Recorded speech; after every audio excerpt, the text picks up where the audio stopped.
படைத்தனன் தன்னை நன்றாக தமிழ் செய்யுமாறு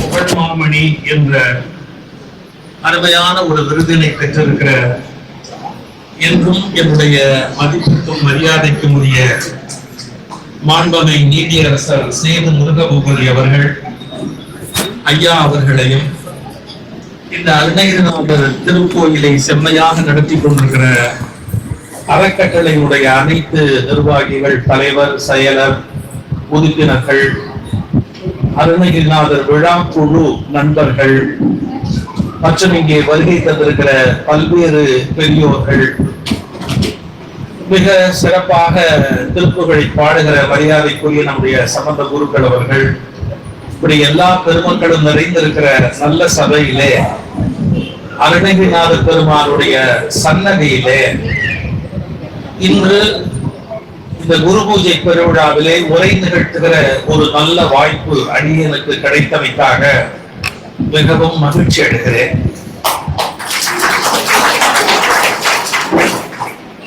அவர்கள் நீதியரசர் அவர்கள் மிகவும் குறைவாக சுருக்கமாக பேசினார்கள். நான் கூட கேட்டேன், இது நியாயம் இல்லையே, இவ்வளவு சுருக்கமா பேசலாமா அப்படின்னு கேட்டேன்.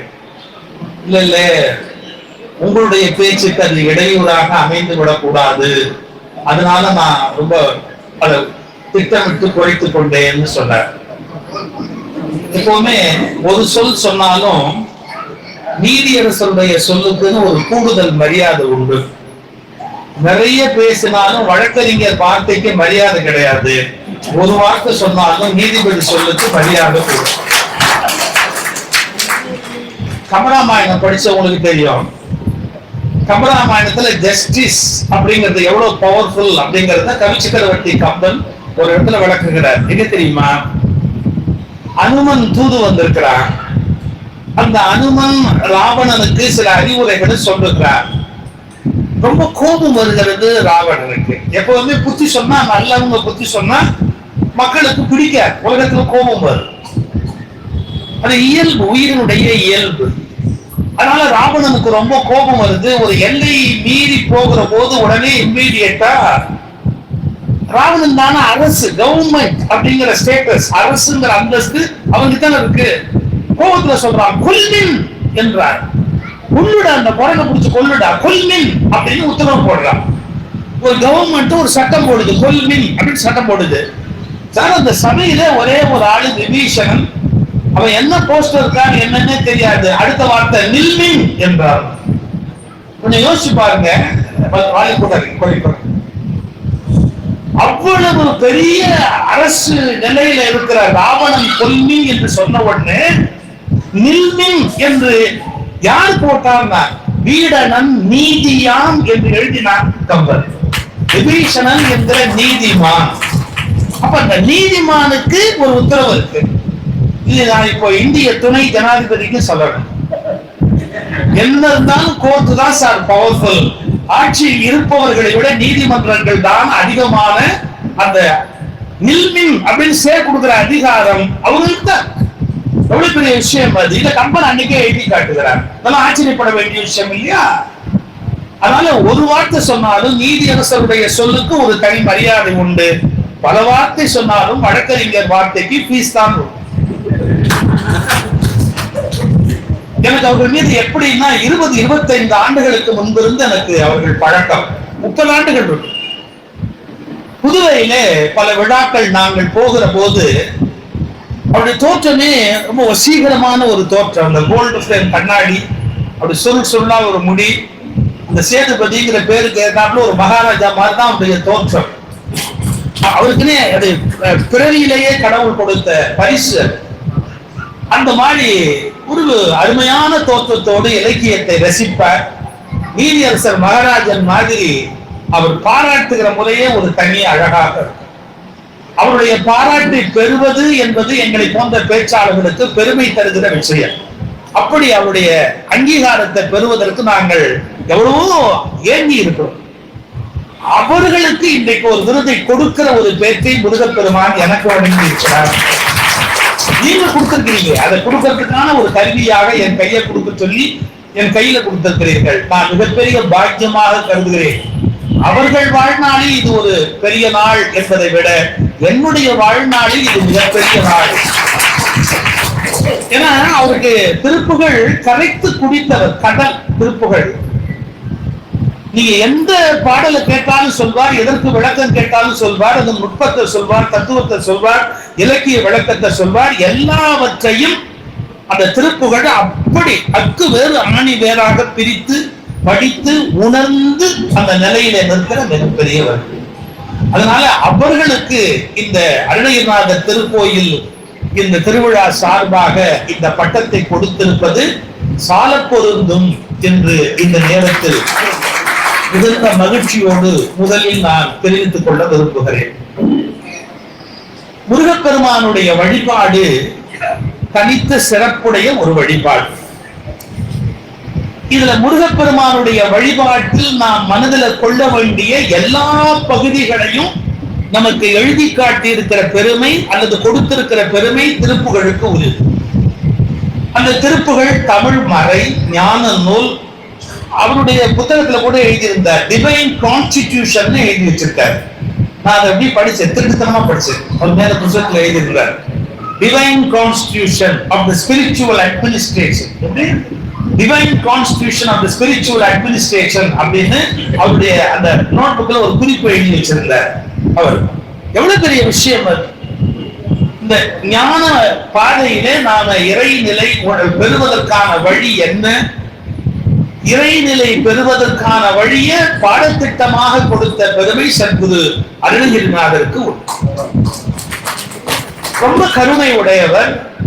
நம்முடைய மீது உள்ள கருணையினாலே இந்த பாடத்திட்டத்தை தமிழ் மொழியிலே மிகச்சிறந்த உலக சிறந்த மொழியாகிய தமிழ் மொழியிலே நமக்கு உள்ளம் கொள்ளும்படியாக கொடுத்தார். கோயிலுக்கு வருகிற எல்லாருமே ஒரே மாதிரியான பக்குவத்தோடு வருவதில்லை. வெவ்வேறு பக்குவத்தில் இருக்கிறார்கள், வெவ்வேறு நோக்கத்தில் இருக்கிறார்கள். நான் அந்த வழியா வருகிற போது பார்க்கிறேன், மலை சுற்றுகிறவர்கள் எல்லாருமே ஏதோ ஒரே நோக்கத்துக்காகவா சுற்றுகிறார்கள். சில பேருக்கு கருப்பட்டி காப்பி ரொம்ப முக்கியமா இருக்கு. சில பேருக்கு இந்த திருவண்ணாமலை மட்டும் என்னன்னா எங்க நின்னாலும் திங்கலாம். ஒண்ணு ஃப்ரீயா போடுறான், இல்லாட்டி காசு வாங்கிட்டு போடுறான். ரெண்டே குரூப், சும்மா வாங்குற பிச்சைக்காரன், காசு கொடுக்குற பிச்சைக்காரன். ரெண்டு குரூப். எங்க போனாலும் திங்கலாம், வரிசையா திங்கிறது தான் முக்கியம். திருவள்ளுவர் அதனால்தான் செவியில அறைகிற மாதிரி சொன்னார், செவியை சுவையுணரா வாயுணர்வின் மாக்கள் அவியினும் வாழினும் என் அப்படின்னு கேட்டார். முதல் சுவை உணவு சுவை. உலகத்துல எல்லா குழந்தை பிறந்தவனே செப்பு கொடுத்தது, பால் தாய்ப்பால் கொடுத்தவனே செப்பு கொடுத்தது. முதல்ல அந்த அந்த பசிக்கு உணவு தேவைங்கிறத யாருக்கும் சொல்லிக் கொடுக்க வேண்டிய அவசியமே இல்லை. அது முதல் சுவை. ஆனா அந்த முதல் சுவையோடைய பல பேர் நின்று விடுகிறார்கள் உலகத்துல. அந்த செவியை சுவையுணரா வாயுணர்வின் மாக்களாக இல்லாம வெளியில் இருக்கிறவர்கள் வாய்ச்சுவையில் ஆர்வம் காட்ட, மண்டபத்துக்குள் இருக்கிறவர்கள் செவிச்சுவையில் ஆர்வம் காட்ட இந்த இடம் இப்ப அமைஞ்சு. ஏன்னா எல்லாரும் தேடி போவது ஒரே மாதிரியான விஷயத்தை அல்ல, ஒவ்வொருவர் ஒரு பொருளை தேடுகிறார்கள் இந்த உலகத்துல.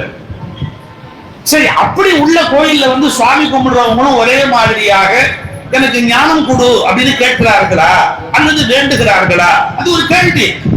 நாங்க பட்டிமன்றத்துல பேசும்போது வேடிக்கையா சொல்லுவோம், சாமி கும்பிட்டோம்னா அப்பா பையனை பார்த்து கேட்காரு, நீ என்னடா வேண்டிக்கிட்ட?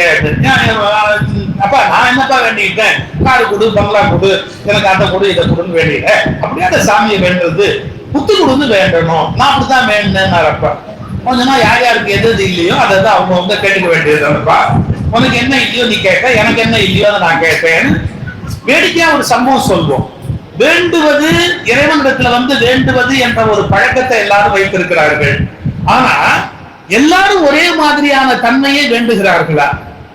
அவன் வேண்டத்தக்கது அறிவோ, அவனுக்கே எல்லாம் தெரியும் அப்படின்னு பேசாம மௌனமா இருக்கிறார்களா? அருணகிரிநாத பெருமான் சொன்னார், சரி நீ அதெல்லாம் கவலைப்பட வேண்டாம், நீ போய் நின்னாலே உனக்கு என்ன கொடுக்கணுங்கிறதெல்லாம் அவனுக்கு தெரியும், உலகியலா வேணுங்கிறதெல்லாம் கேட்காத கொடுக்கப்படும் அப்படின்ற. சார், விவேகானந்தரை ராமகிருஷ்ணர் சோதிக்கிறார். காளி கோயில்ல போய் விவேகானந்தர் குடும்பத்துல வறுமை இருந்தது. ரொம்ப வறுமை, அப்பா இறந்து வர போயிட்டார். அந்த காலகட்டத்துல ரொம்ப அந்த குடும்பம் கஷ்டப்படுது. குருதேவர் ராமகிருஷ்ணன் வந்து சொல்றார் விவேகானந்தர், சரி உள்ள போய் காளிகிட்ட போய் கேளு அப்படின்றார். இவர் காளி கோயிலுக்கு போயிட்டு வர வரைக்கும் வாசல்ல இப்படியே கையை கட்டிட்டு விளையாடுறாரு ராமகிருஷ்ணர். அவன் வந்த உடனே என்ன கேட்டுட்டியா, என்ன கேட்டுட்டியா அப்படின்றார். விவேகானந்தர் திருப்பி கேட்டார், எதை என்கிட்ட சொன்னல உனக்கு கஷ்டமா இருக்கு. உள்ள போன உடனே மறந்து போச்சு அப்படின்னு போய் மறுபடியும் கேட்டுருவார். இவர் மறுபடியும் போனாரு, அதேதான் சம்பவம், மறுபடியும் மறந்து போச்சு. 3 தடவை போயிட்டு திரும்பி வந்து என்னன்னு தெரியல, அவர் சன்னதிக்கு போனா கேட்கணும்னே எனக்கு தோண மாட்டேங்குது, நான் என்னென்னமோ யோசிக்கிறேன், வந்துட்டே திரும்ப அப்படின்னு. அப்ப ராமகிருஷ்ணர் சொன்னாரு, நீ எதுவும் கேட்கணும்னு அவசியம் இல்லை, கடைக்கண் பார்வை பட்டாலே போறோம், அவள் தரித்திர நாசினி, அவ கடைக்கண் பார்வைப்பட்டாலே உனக்கு வேண்டியதெல்லாம் உலகத்துல கொடுக்கப்படும், நீ ஒண்ணு கேட்க வேண்டிய அவசியம் இல்லை அப்படின்னா. இப்போ அடிப்படையில ஆரம்பத்துல கோயிலுக்கு போகிறவர்கள் இறைவன் வேறு நான் வேறு என்று பிரித்து கொண்டு எனக்கு பொருள் கொடு அப்படின்னு கேட்பதை தவிர்க்க முடியாது. நமக்கு அப்படித்தான் முதல்ல தோன்றும் கேட்கிற போது. மிகுத்த கணமதுரு நீழ்சவுக்கிய சகல செல்வ யோகம் மிக்க பெருவாழ் பகைமை சிவஞான முக்தி பரகதியில் நீ கொடுத்து உதவி புரிய வேணும் நினைத்த வடிவேலா அருணதன பாத பத்மம் அது நிதமுமே துதிக்க. அதாவது அவருடைய அந்த திருவடிகளை போய் நீ வெறும கும்பிட்டா போதும், 2 இக பர சௌபாகியங்களையும் அவன் கொடுத்துடுறான். எப்படி கொடுக்குறான்? மிகுத்த கணமதுரு நீள் சௌக்கிய சகல செல்வ யோகம் மிக்க பெருவாழ். சார் வாழ்வு அப்படிங்கிற போது டைம் லிமிட்டேஷன் ஒண்ணு வந்து எவ்வளவு நாள் மிஞ்சி போனா 120 வயசு வாழலாம். ராமானுஜன் 120 ஆண்டு வாழ்ந்தார். 120 ஆண்டு மனிதனுக்கு ஆயுள் என்று ஒரு கணக்கு சொல்றாங்க. அவ்வளவுதான் மேக்சிமம் நம்மளால வாழ முடியும். எல்லாம் கரெக்டா வாழ்ந்தாலே 120 வருஷம் தான் வாழ முடியும். ஆனா சில பேர் பாருங்க, திருவள்ளுவர் 2000 வருஷமா வாழ்றார். 2000 வருஷமா திருவள்ளுவர் வாழ்றார். சுஜாதான்னு எழுத்தாளர் திருவள்ளுவர் பத்தி ஒரு வார்த்தை எழுதார், இந்த மனிதன் விசித்திரமானவன், எல்லோரோடும் கைகுலுக்கி பேசுவதற்கு ஒரு விஷயத்தை வைத்திருக்கிறார்கள். திருவள்ளுவர் இந்த மனிதன் வித்தியாசமானவன், எல்லோரோடும் கைகுலுக்கி பேசுவதற்கு ஏதோ ஒரு விஷயத்தை வைத்திருக்கிறார் அப்படி. திருவள்ளுவருக்கு போனா அவரோட பேச்சுவார்த்தை நடத்துறதுக்கு ஒரு ஒண்ணு வச்சிருக்கிறார், ஏதோ ஒண்ணு வச்சிருக்கிறார். 2000 வருஷமா அந்த உயிரோடு இருக்கிறார்.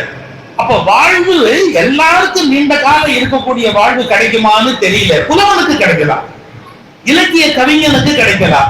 மிகுத்த கணமதுரு நீள் சௌக்கிய சகல செல்வ யோகம் மிக்க பெருவாழ்.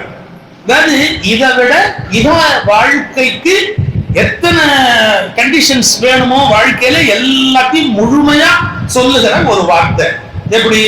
வாழ்வு, பெருவாழ்வு, கணமதுரு நீள் சௌக்கிய சகல செல்வ யோகம் மிக்க பெருவாழ்.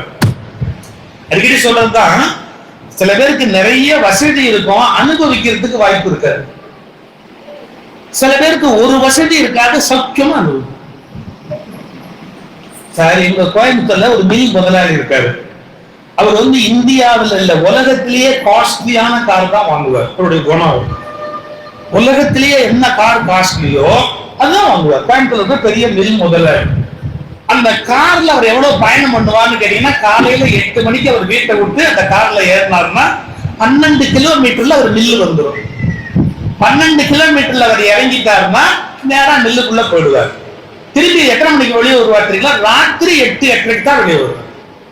திருப்பி வந்து ஏறினா 12 கிலோமீட்டர் பயணம் பண்ணி வீட்டுல கூடாது அந்த டிரைவர் விட்டுட்டு போவான். எனக்கு தெரிஞ்சு 24 கிலோமீட்டருக்கு மேல அந்த கார்ல அவரு ஒரு நாளைக்கு பயணம் பண்ண மாட்டார். ஆனால் ஒரு டிரைவர் இருக்கான் பாருங்க, அப்படி ஒரு டிஷ் சார். கார் சாப்பிடுறதா இருந்தா அந்த கார் எடுத்துட்டு தான் போவோம், என்ன வேணும்னாலும் அந்த கார் எடுத்துட்டு தான் போவான். இது பெருசு இல்ல சார், எனக்கு பெரிய ஆச்சரியம். அது பின் சீட்ல உட்கார்ந்துக்கிட்டு அவன் சொல்றாரு, அவர்னே சொல்லுவோம், எல்லாரும் பெரிய மரியாதைக்குரியவர் தானே. அவர் பின் சீட்ல உட்கார்ந்து அந்த டிரைவர் முன் சீட்ல 2 காலை இப்படி போட்டு அந்த 2 காலை டிங் டிங் டிங் இப்படி ஆட்டிக்கிட்டு ஏசி போட்டு சௌக்கியமா ஒரு பாட்டு கேட்டுக்கிட்டு அவர் சந்தோஷமா அந்த காரை என்ஜாய் பண்ணுவான். எனக்கு தெரிஞ்ச அந்த காருக்கு பில்லு பே பண்ணது மட்டும்தான் முதலாளி, முழுசா அனுபவிக்கிறது முழுக்க உங்க டிரைவர் தான். இதுல எப்படின்னா 4:30 மணிக்கு அவன் பிள்ளைக்கு ஸ்கூல் விடும், போய் அவன் பிள்ளைய கூட்டிட்டு போய் வீட்டுல விட்டு வருவான். அவன் அந்த காரை எடுத்துட்டு போவான், 4:30 மணிக்கு கொண்டு போய் பிள்ளைய வீட்டுல விட்டு திரும்பி வருவான். இப்ப இவர் பேர்ல கார் இருக்கு, ஆனா அனுபவ பாக்கியத்தை முழுக்க அவன் பேர்ல இருக்கு. அவன் தான் வாழ்க்கையில அனுபவிக்கிறான். இன்னைக்கு ஒரு வார்த்தை சொல்லிட்டு போறேன், நீங்கள் சேர்த்து வைப்பது உங்கள் சொத்து அல்ல, நீங்கள் அனுபவித்தது மட்டும்தான் உங்கள் சொத்து. நீ எவ்வளவு தண்ணி குடிச்ச, நீ எவ்வளவு காட்டு குடிச்ச, நீ எவ்வளவு சாப்பிட்ட, நீ எவ்வளவு தானம் பண்ண, எவ்வளவு பேரை மகிழ வச்ச, இது என்னென்ன நீ அனுபவத்துல கொண்டு வந்தியோ அதுதான் உனக்கு வாழ்க்கையா இருக்க முடியுமே ஒழிய சேகரிச்சதெல்லாம் எப்படி ஒரு சொத்தா இருக்க முடியும்? சரி, முதல்ல உலகியல் தான் மனுஷன் விரும்புறான், அதனால கடவுள்கிட்ட போனாலும் முதல்ல கேட்கிறான், தப்பே கிடையாது. ஆனா எனக்கு என்ன வருத்தம்னு கேட்டா, நாளாக கோயில்கள் மிகப்பெரிய வணிக சந்தைகளாக மாறிவிட்டது. ஒரு நாள் இருக்கலாம், 2 நாள் இருக்கலாம், வாழ்க்கையில ஆரம்ப காலத்துல இருக்கலாம், எல்லா காலத்திலயும் அதுலயே இருக்கலாம். நான் அது கூட இப்ப இல்ல, என்னுடைய முதல் ஒரு சிங்கப்பூர் பேச்சு யூடியூப்ல இருக்கிற ஒரு வார்த்தை சொல்லியிருப்பேன். ஒரு 16 வயது வருகிற போது உனக்கு காமத்தை பற்றிய சிந்தனை வரவில்லை என்றால் உன் உடம்பில் ஏதோ கோளாறு என்று பொருள். ஒரு 61 வயதிலும் உனக்கு அதே சிந்தனை வருகிறது என்றால் உன் புத்தியில் ஏதோ கோளாறு என்று பொருள். 16 வயசுல வர்றதுல தப்பு இல்லை, அப்படி ஒரு ஃபீலிங். 61 வயசுல அதே மாதிரி ஃபீலிங்கோட இருக்கிறேன்னா சம்திங் ராங் இல்லையா? நம்ம வாழ்க்கையில டிராவல் இருக்கணும், பயணம் இருக்கணும், ஒரு ஆன்மீக முன்னேற்றம் இருக்கணும். சரியா சொல்றதா இருந்தா மூலாதாரத்திலிருந்து குண்டலினியை கிளப்பல, நாம நம்மளை கிளப்பி மூலாதாரத்திலிருந்து சுவாதிஷ்டானம் வந்து, சுவாதிஷ்டானத்திலிருந்து மணிப்பூரகம் வந்து, மணிப்பூரகத்திலிருந்து அப்படியே அநாகதம் வந்து, விசுக்தி வந்து, ஆக்ஞை வந்து, நாம துரியத்துக்கு பயணப்பட்டாதான் வாழ்க்கை சரியா இருக்குன்னு தோணும். இது பயணப்படலைன்னா வாழ்க்கையில என்ன அர்த்தம் இருக்குது? அதனால ஏதாவது அர்த்தம் இருக்குதா? உங்கள பல பேர் பிளேன்ல போயிருப்பீங்க, நீங்க கண்டிப்பா டெஃபினட்டா பிளேன் பயணம் பண்ணிருப்பீங்க. பிளேன்ல ஏறி உட்கார்ந்தோம்னா பிளேன் என்ன பண்ணும்? அது டேக் ஆஃப் ஆறதுக்கு முன்னாடி அந்த ரன்வேன்னு ஒண்ணு இருக்கு. ரன்வேன்னா ஒரு 600 மீட்டர் இருக்கும், இல்ல 1 கிலோமீட்டர் இருக்கும், இல்ல 2-3 கிலோமீட்டர் இருக்கும். அந்த பிளைட்டுக்கு தகுந்த மாதிரி அது ஓடணும், ஒரு டிஸ்டன்ஸ் ஓடிதான் மேல ஏற முடியும். அதுக்கு ஒரு ரன்வே கொடுத்துருப்பா. கண்ணதாசனும் MS விஸ்வநாதனும் ஒரு தடவை பிரான்ஸ் போனாங்க. போன போது இந்த ரன்வேல இருந்து பிளைட் கிளம்பி அப்படியே போயிட்டு ரிப்பேர் என்னமோ ஒண்ணு, நல்ல வேலை முதல்ல அந்த பைலட் கண்டுபிடிச்சிட்டாங்க. அதனால ரன்வேல அப்படியே போய் சுத்தி அப்படியே திரும்பி இந்த கேட்டுக்கு போனாங்க. அப்ப MS விஸ்வநாதன் எவ்வளவு இன்னசென்ட்ங்கிறதுக்கு ஒரு அடையாளம் பாருங்க. கண்ணதாசன் கேட்கிறாரு, அண்ணே இது இப்படியே பிரான்ஸ் போகுதோ, எது கரையிலேயே இப்படியே பிரான்ஸ் போகுதோ அப்படின்றாரு. கண்ணதாசன் சொன்னார், ஆமா இப்ப ஏன் நிறுத்தி இருக்கிறாங்க, ரோட்ல பில்டிங் எல்லாம் இடிக்குதான், அதனால எல்லாம் இடிச்சிட்டு அப்புறமா அதை எடுத்துட்டு போக போறாங்களாம். அறிவு கேட்டவங்க, உனக்கு சங்கீதம் தவிர உனக்கு வேற என்னடா தெரியும்? எங்கேயாவது பிளேன் இப்படியா போக முடியுமா? கொஞ்ச நேரம் ஓடும், அப்புறமா மேல போகணும். அப்ப ஏன் மேல போகல? ரிப்பேர். கொஞ்சம் யோசிச்சு பாருங்க, ஒரு பிளேன் ஒரு 80 கோடி வச்சுக்கலாமா, 100 கோடி வச்சுக்கலாமா, 100-110 கோடி வச்சுக்கலாமா? 110 கோடி ரூபாய் போட்டு ஒரு பிளேன் பண்ணா அந்த பிளேன் வந்து 800 மீட்டர் அல்லது 1 கிலோமீட்டர் அல்லது 5 கிலோமீட்டர் அது ரன்வேல போலாம். அப்புறமா பாருங்க டில்ட் இப்படி மேல தூக்கும், அப்படியே அது மேல போனாதான் அதுக்கு மரியாதை. அது அப்படியே பயணப்படும் இல்லையா? இது மேல நோக்கி போகாம அப்படியே ரோட்லயே போயிட்டே இருந்தா ஏங்க 100 கோடி ரூபாய் போட்டு ஒரு பஸ்ஸா கட்டுவான். பஸ் 80 லட்சம் ரூபாய்ல கட்டலாமே, 80 கோடி போட்டு ஒரு பஸ்ஸா கட்டுவான் இல்ல. மன்னிச்சுக்கங்க, நான் இப்ப என்ன சொல்ல வரேன்னு கவனிக்கணும். நாமெல்லாம் விமானத்தை பஸ் போல் ஓட்டி கொண்டிருக்கிற முட்டாள்கள். உலகியல் என்ற ரன்வேல கொஞ்சம் தூரம் ஓடி பிளேன் டேக் ஆஃப் ஆகி மேல போனோம். நம்ம பிளேன் மேலேயே போக மாட்டேங்குது. ஏர் இந்தியா பிளேன் மாதிரி எப்ப கீழே வரலாம்னே காத்துக்கிட்டு இருக்கு. என்ன ஆகுறது? அப்ப 100 கோடி ரூபாய்க்கு இந்த பிளேன் கொடுத்து என்ன பிரயோஜனம்? டேக் ஆஃப் எப்ப ஆகுறது? இது எப்ப மேல் நோக்கி பயணிக்கிறது? அதுக்கு ஒரு ரகசியம் வேண்டியிருக்கு. நாம கொஞ்சம் கொஞ்சமா அப்படியே நம்மளை மேல நகர்த்தி கொண்டே மேல போகணும். இப்ப அடுத்த விஷயத்துக்கு வர, உலகத்துல எத்தனையோ மதங்கள் அப்படின்னா இந்தியாவுக்கு 2000 சில்லற மதங்களுக்கு மேல இருக்கு. 10,000-20,000 கடவுள்களுக்கு மேல இருக்கு. இந்தியாவில புள்ளி ஒரு நீங்க எடுத்து பார்த்தீங்கன்னா இவ்வளவு மதங்கள் இருக்கு. இந்தியாவில மட்டுமே இவ்வளவு மதங்கள் இருக்கு, இவ்வளவு கடவுள்கள் இருக்கு. எல்லா மதங்களுடைய அல்டிமேட் எய்மும் என்ன? பரீட்சையில பாஸ் பண்றது, நல்ல மாப்பிள்ளை கிடைக்கிறது. எனக்கு தெரிஞ்சு அந்த சக்தி வரத்தை கொடுக்கறதுக்கு எந்த சுவாமிக்கும் சக்தி இருக்கிறதா எனக்கு தெரியல. இது வரைக்கும் எந்த சாமியும் நல்ல மாப்பிள்ளை கொடுக்குறதா எந்த பெண்ணும் முழுசா நம்பினதே இல்லை. உண்மைன்னு சொல்லுறது. அதே மாதிரி இவர் வேண்டார் பாருங்க, நல்ல மனைவி, அதுக்கும் சான்ஸ். அது எனக்கு தெரிஞ்சு இந்த நாட்டிலேயே அதை கல்யாண மாலை மோகன் ஒருத்தர் தான் போய் சொல்றாரு. நீங்க எதிர்பார்க்கிற மாதிரியே ஒரு மனைவி, இவர் ஃபேக்டரி வச்சிருக்கிறாரு, மோல்டு பண்ணி உடனே கையில கொடுத்துருவாருன்னு. எதிர்பார்க்கிற மாதிரியே மனைவி எவனுக்கு கிடைக்கும் இந்த உலகத்துல? கிடைக்கவே கிடைக்காது. அவரையே கேட்டேன், ஏன் இப்படி சொல்லு? எவனுக்கு கிடைக்கல, ஒரு ஆறுதலுக்காக சொல்லலாமே அப்படின்னு நான் சொல்லிட்டு இருக்கிறேன் அப்படின்னா. சரி சார், கோயிலுக்கு போறோம், துர்கா வைக்க நீங்க விளக்க ஏத்துறீங்க, செவ்வாய்க்கிழமை விளக்கேற்றி பாக்குறீங்க, நல்ல கணவன் கிடைக்கட்டும் அப்படி. என் கொங்கை நின் நண்பர் அல்லாதோள் சேர இருக்க, எங்கை உனக்கல்லாது எப்படியும் செய்ய இருக்க, இங்கு இப்பரிசையை எமக்கென்போன் வல்குதியே எங்களிலும் ஞாயிறு. விரதம் இருக்கிறீங்க, கஷ்டம் இருந்து எல்லாம் பாக்குறீங்க. இதுதான் அல்டிமேட் பர்பஸ். திருப்பி திருப்பி திருப்பி கல்யாணம் பண்ணி புள்ள பெற்று வீடு கட்டி, அந்த வீட்டை எடுத்துட்டு இன்னொரு பெரிய வீடு கட்டி, அப்புறம் அந்த வீட்டை எடுத்து இன்னொரு பெரிய வீடு கட்டி. சார், நான் கூட கொஞ்சம் பெரிய வீடா இருக்கணும்னா வீடு கட்டினேன். ஏன்னா எனக்கு சின்ன வீடு ஜாதகத்திலே கிடையாது. பெரிய வீடா இருக்கணும் அப்படின்ற எண்ணத்துல பெரிய வீடு கட்டினேன். நான் எப்படி கட்டினதுங்களா? வீடு கட்டும் போது எனக்கு ஒரு ரூமு, படிக்கிறதுக்கு எழுதுறதுக்கு ஆபீஸ் மாதிரி ஒரு ரூமு, அப்புறம் எங்களுக்கு ஒரு பெட்ரூம், அப்புறம் விசிட்டர்ஸ் மீட் பண்றதுக்கு இடம், அப்புறம் என் 2 பொண்ணு மாப்பிள்ள, அப்புறம் பொண்ணு மாப்பிள்ள 2 பொண்ணு, அப்புறம் பேரம்பேத்தி எல்லாம் வந்தா, இப்படி எல்லாம் கட்டினேன். இப்ப என்னையும் அந்த கிழவியவும் தவிர வீட்டுல யாரும் எதுவுமே வர மாட்டேங்குது. எதுனாலும் போன்ல பேசுங்கப்பா, நல்லா இருக்கியப்பா, இன்னும் ஒண்ணு கேட்கல, ஏப்பா நல்லா இருக்கேன்னு கேட்கறது. நல்லாவே இருந்தா உனக்கு நல்லது, எனக்கு நல்லது. நீ நல்லா இல்லைன்னா நான் வேற வந்து பார்க்கணும். இருக்கிறது நேரமே இல்லை. நான் கிண்டலுக்கு சொல்லல. ஒரு எல்லைக்கு அப்புறம் யாருமே யாருக்குமே தேவைப்படல. ஒரு எல்லைக்கு அப்புறம் யாருமே யாருக்குமே தேவைப்படல. இன்னும் சொல்ல போனா, ஒருவர் இன்னொருவருக்கு நரகமாகி கொண்டு வருகிறோம். ஒருவர் இன்னொருவருக்கு நரகமாகி கொண்டு வருகிறோம். வாழ்க்கையை யோசிச்சு பாருங்க. அப்ப நம்ம எதை கேட்டோம்? இப்படி ஒரு புள்ள வேணும் கேட்டோம், இப்படி ஒரு சொத்து வேணும் கேட்டோம், இப்படி ஒரு புகழ் வேணும் கேட்டோம், இது எல்லாமே கேட்டோம். பட் இது எல்லாம் கேட்டோம், கேட்டதாலேயே கெட்டோம். கேட்டதாலேயே கெட்டோம். நான் பெரிய ஆச்சரியம். என்னென்ன கேட்டோமோ அதுதான் இங்க இருக்கிற பெரிய சிக்கல். சார், இந்த பொண்ணு இந்த மாப்பிள்ளை அமையணும்னு 7 வாரம் கோயிலுக்கு போன பொம்பளைங்க இல்ல, இந்த மாப்பிள்ளை தான் அமையணும் அப்படின்னு ஜாதகம் வந்ததுல இருந்து 7 வாரம் கோயிலுக்கு போன பெண்கள் உண்டா இல்லையா?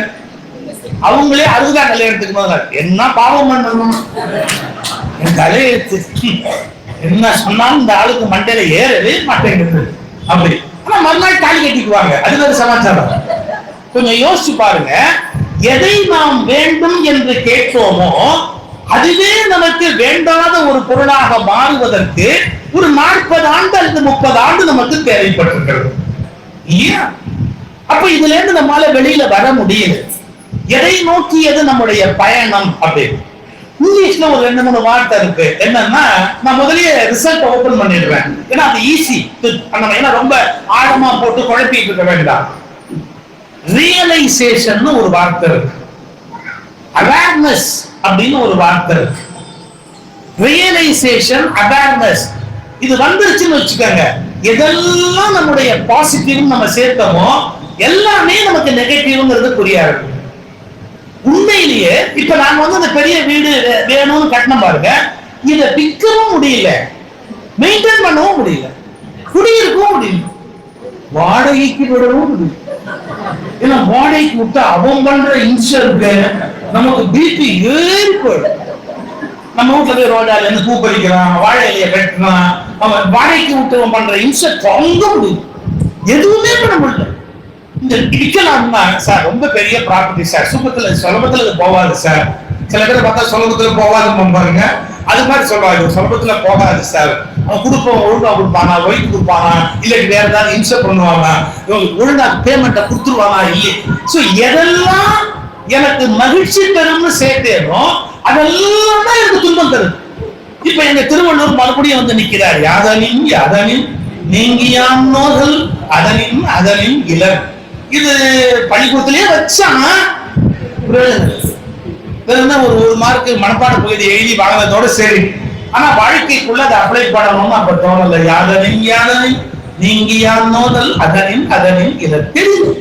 சரி, இப்ப படிப்படியா என்ன ஆகி போச்சு, வாழ்க்கையில இந்த எதெல்லாம் சொத்து சேர்த்தோம், மணி மக்கள் சேர்த்தோம், எல்லாம் அர்த்தம் இல்லாம போகுது.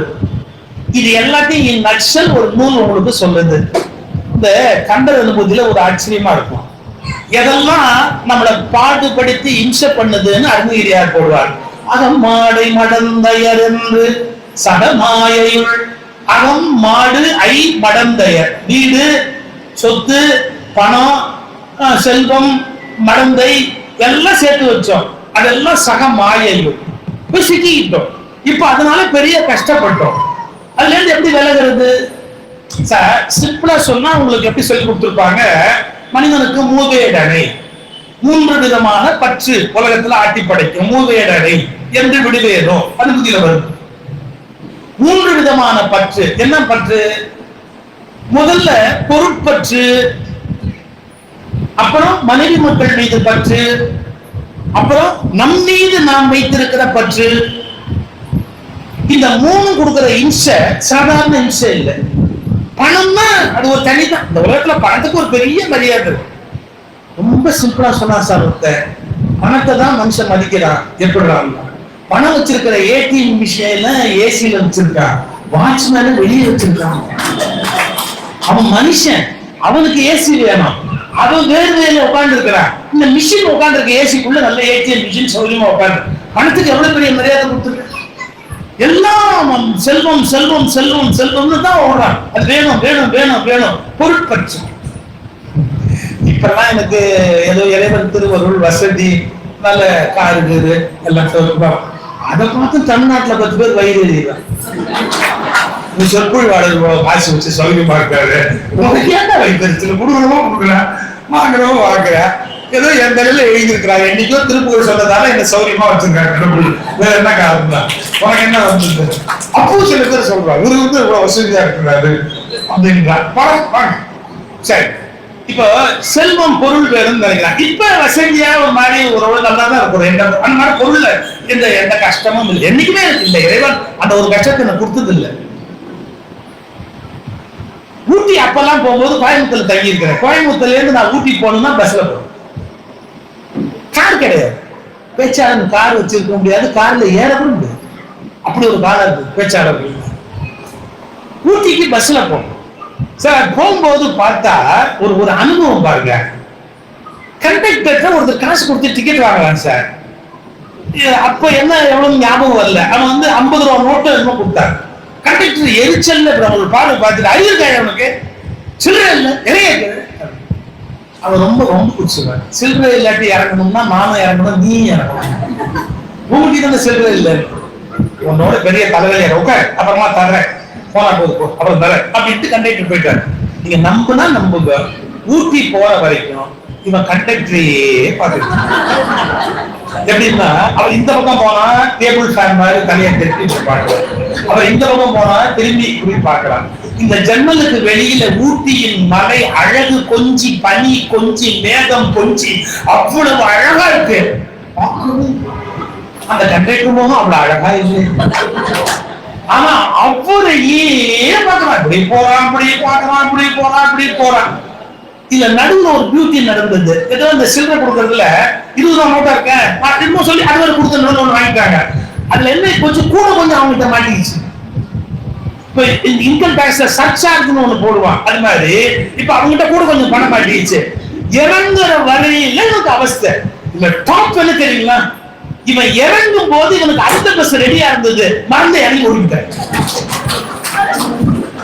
நான் அப்பதான் யோசிச்சுட்டே இருந்தேன், ஒரு இவ்வளவு பெரிய இயற்கை அழகு வெளியில இருக்கு, அதை அனுபவிக்க முடியாதபடி அந்த பணத்தை திரும்பி வர வேண்டிய 5-10 ரூபாய் இருக்கும் நமக்கு. அப்போ அந்த 10 ரூபாய் அந்த பாடு படுத்துது. இதை விட சில உண்மைகள் நான் அருணகிரியார் சன்னதியில சொல்லலாம். 2 பேச்சாளர்கள் ஒரு விழாவுக்கு வந்தாங்க. 2 பேருமே கல்லூரி பேராசிரியர்கள். நடந்தது பேராசிரியர் விழாவுக்கு வந்தாங்க. விழா முடிஞ்சு காலேஜுக்கு அவங்க போனோம். இந்த விழா நடத்துறவர் என்ன பண்ணா 15 ரூபாய், அப்போ 15 ரூபாய் ஒரு கவர்ல போட்டு காலேஜுக்கு போறதுக்கு டாக்ஸி சார்ஜ் வச்சுக்கங்கன்னு ஒருத்தர் கொடுத்தா இருப்பாங்க.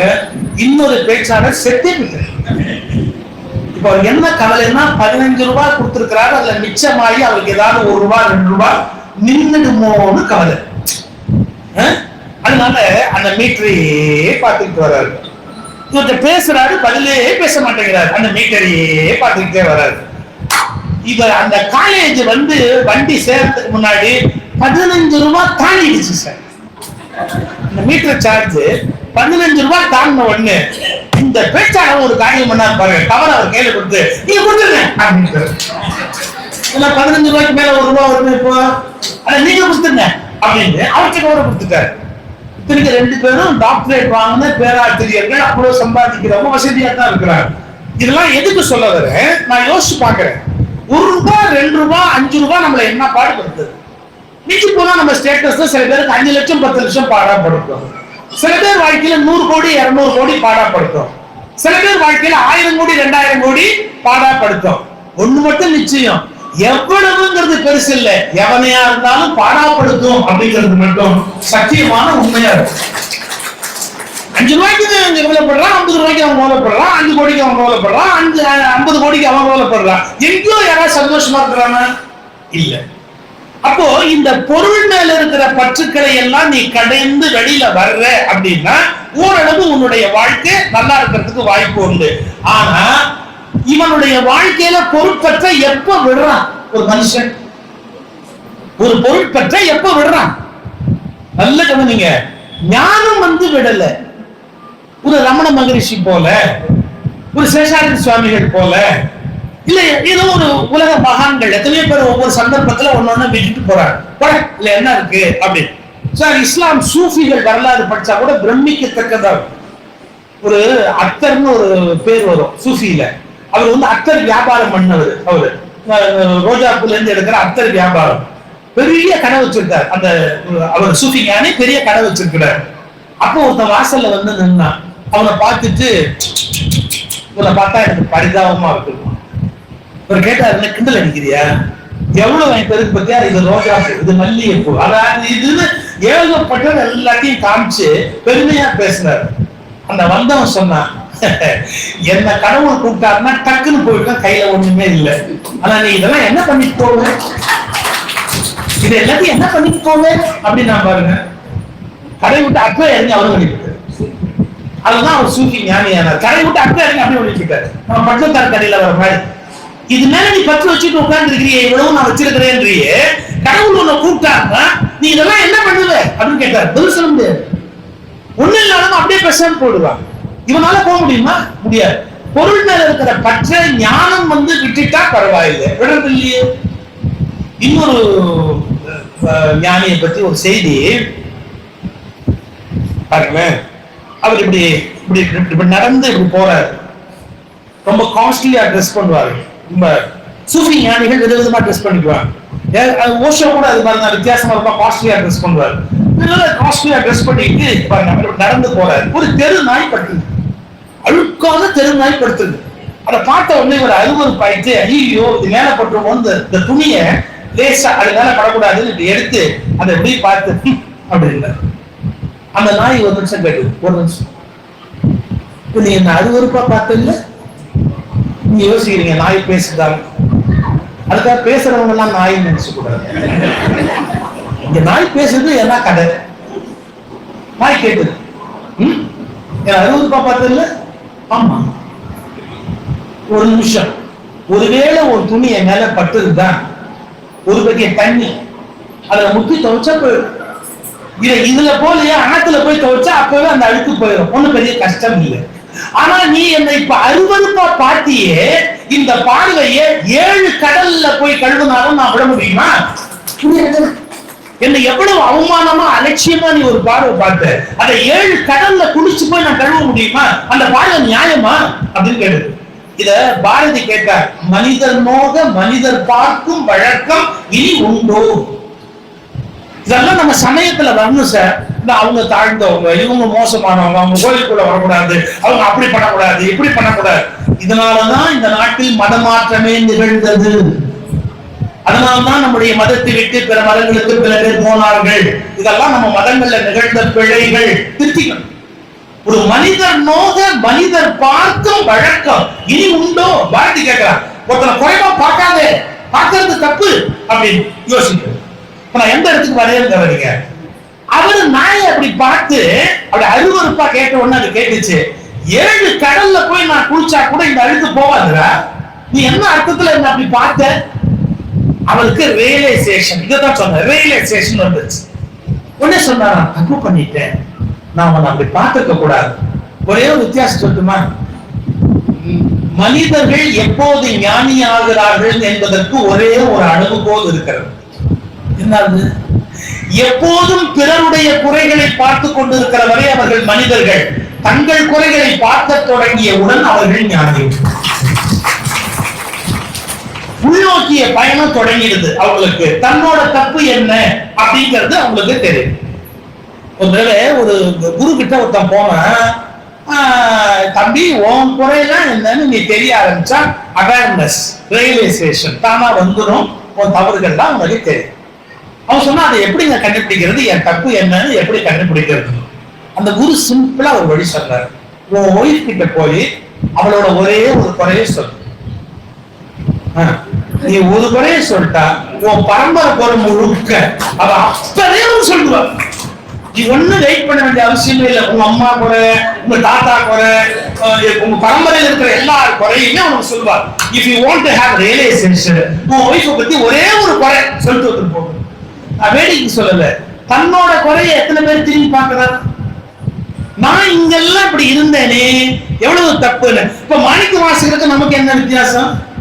அருணகிரியாருக்கு நமக்கு என்ன வித்தியாசம்? பட்டினத்தாருக்கு நமக்கு என்ன வித்தியாசம்? உனைத்தினம் தொழுதிலன் உனதியல்கினை உரைத்திலன் பல மலர்கொடு நடியினை உறப்பணிந்திலன் ஒரு தவம் இலன் உணர் அருள்மாறா உணத்துள் அன்பிலன் உறவிடம் அறிகிலன் இருப்பொடும் சிகரம் வளர் வருகிலன் உவப்பொடும் புகழ் தூய்செய்ய விழைகிலன் மலை போலே கரைத்தெழும் பகரது இடம் விசைவது கருத்த வெஞ்சின மரளிதன் உழையினர் கடித்தடன் கையிரண்டு கதை கொடு பொறுபோதே கரக்குறும் செயல் ஒளிவர அழிவுறு கருத்து நண்பல உருகொடு தடவை கணக்கில் என்பய மரமையின் முதுகில் வருவாயே.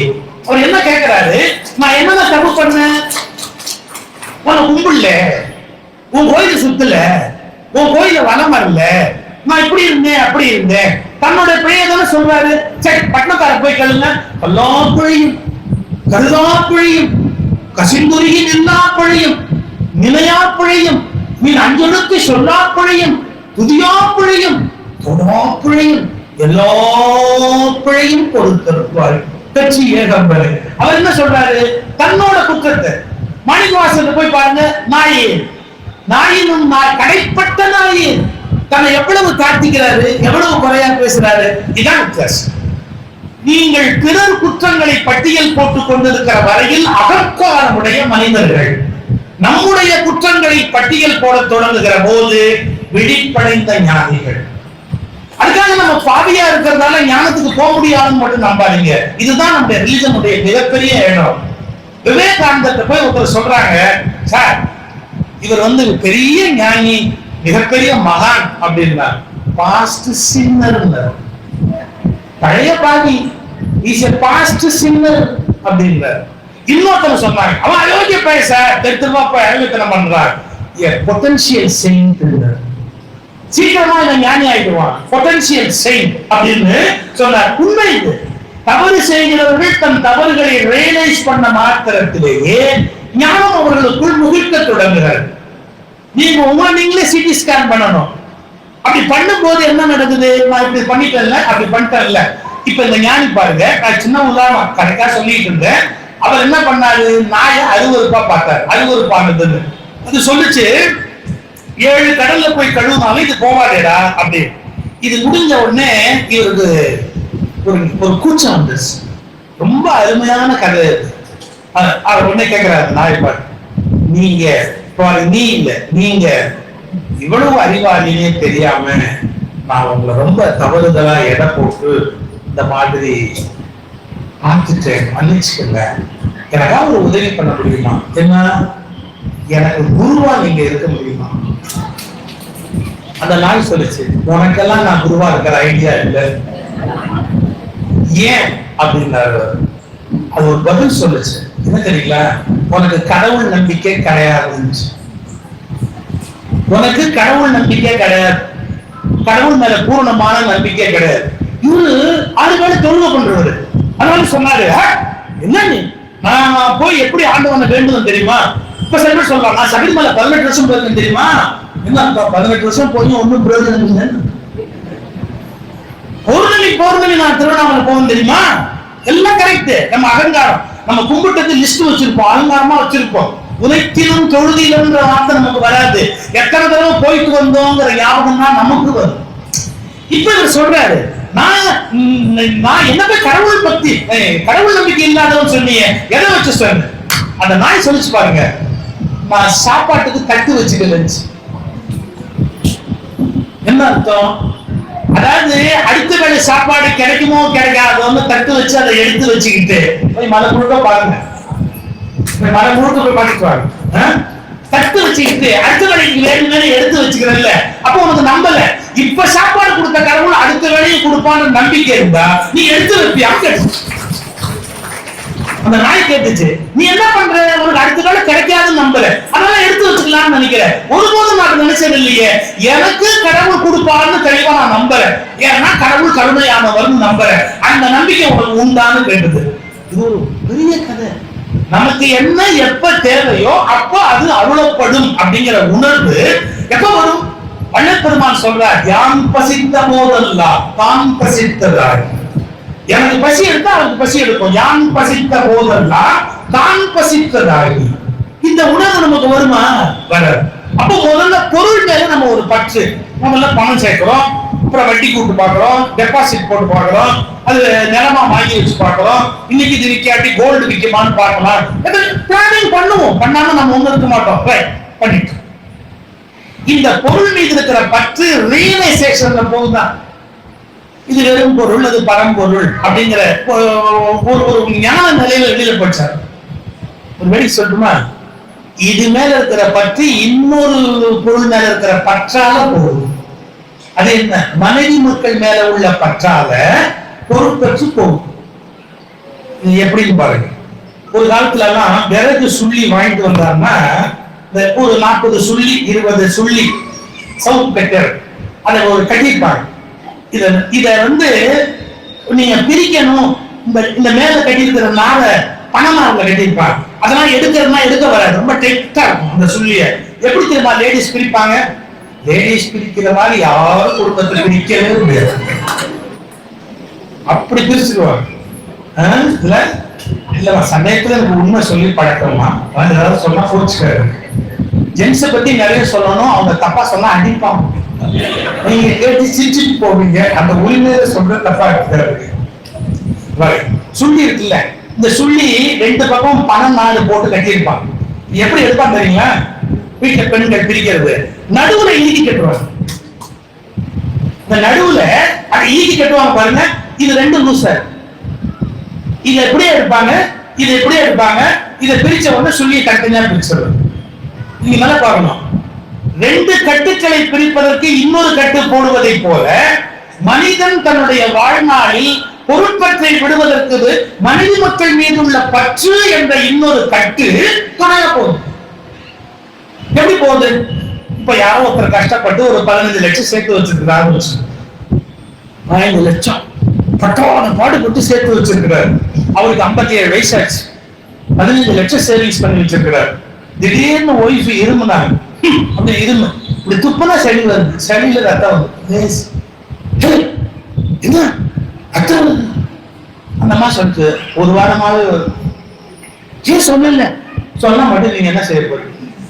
ஏன் கூட்டல டாக்டர் போய் பார்த்துட்டு போனா ஒரு காலையில இருந்து சாயங்காலம் அந்த இந்த ஸ்கேனர், எக்ஸ்ரே, டெஸ்ட் எல்லாம் எடுத்து முடிச்சுட்டு சொன்னாரு, இந்த மாதிரி நடுத்தரமான குடும்பங்கள் இருக்கிறவங்களுக்கு இதெல்லாம் வரக்கூடாது. என்ன பண்ணுறது வந்துருச்சு. ஆனா அதனால இப்ப மெடிசன்ஸ் எல்லாம் ரொம்ப பிரமாதமா இருக்கு, சிஸ்டம் பிரமாதமா இருக்கு, வைத்தியம் பண்ணிடலாம், சேவ் பண்ணிடலாம். ஒண்ணு சொல்றேன், டாக்டர் எவ்வளவு செலவானாலும் பரவாயில்ல, எவ்வளவு செலவானாலும் பரவாயில்லன்னு சொல்றது யார் தெரியுங்களா?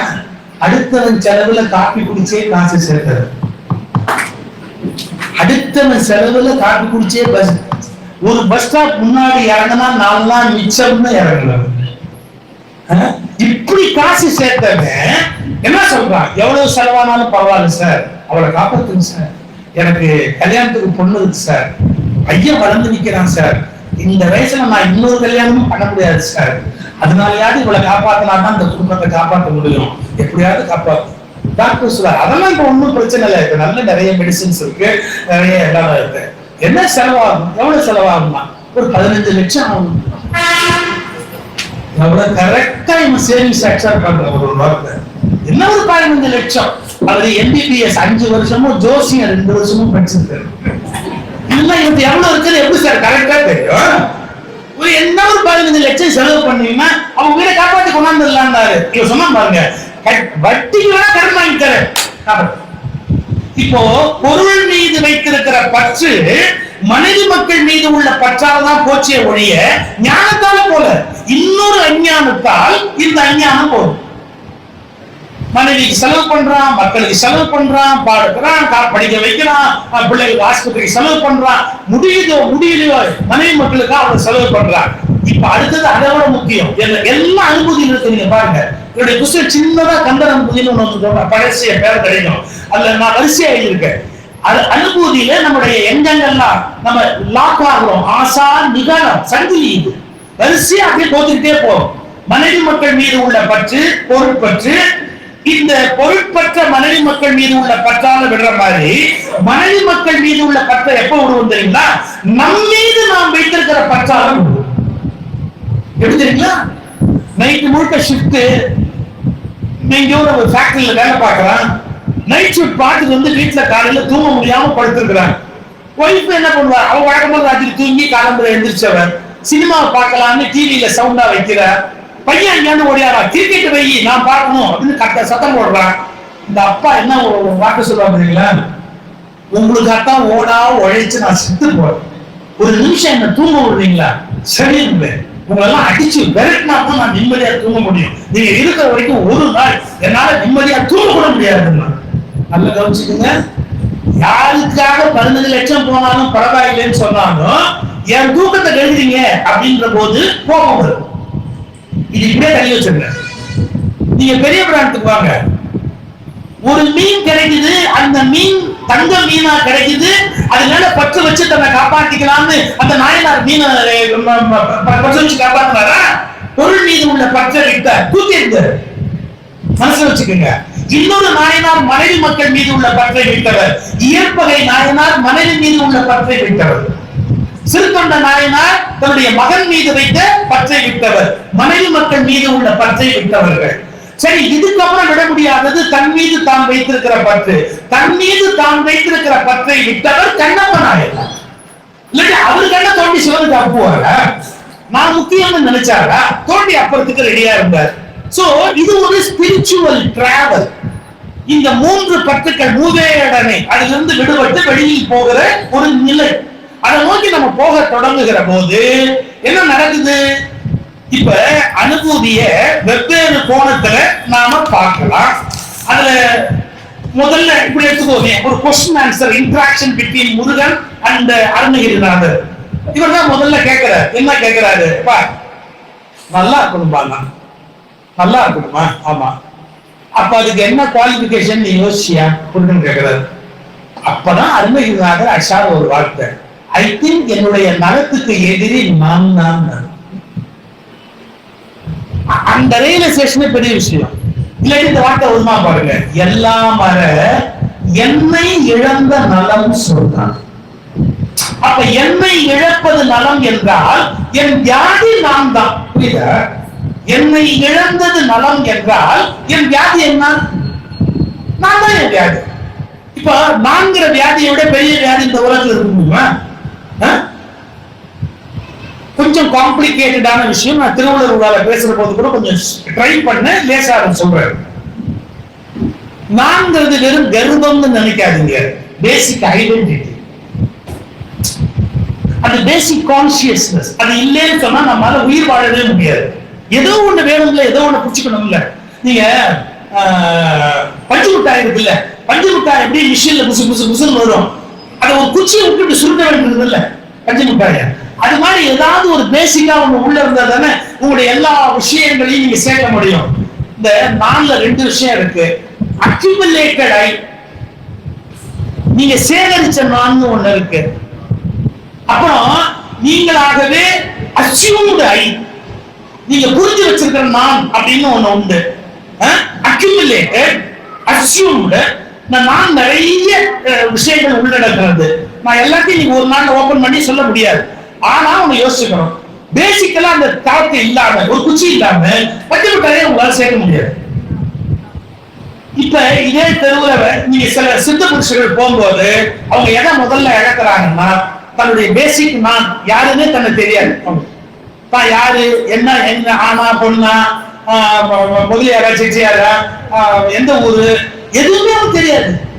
அப்படி இருக்கிற போது தானே அவங்க ரியலைசேஷன் ஞானத்துக்கு போக முடியுது. நான் இந்த ஊரு, நான் இந்த ஜாதி, நான் இந்த ஆளு அப்படின்னா அவங்க ரியலைசேஷன் போக முடியுமா? இல்ல, போக முடியாது. சோ பேசிக்கலா அந்த நான் வேண்டி இருக்கு, ஏதோ ஒரு அடையாளத்துக்கு நான்ங்கிற தாட் வேண்டி இருக்கு. இத அடிக்கடி தத்துவத்துல ஒரு உதாரணம் சொல்லி விளக்குவாங்க. சார்,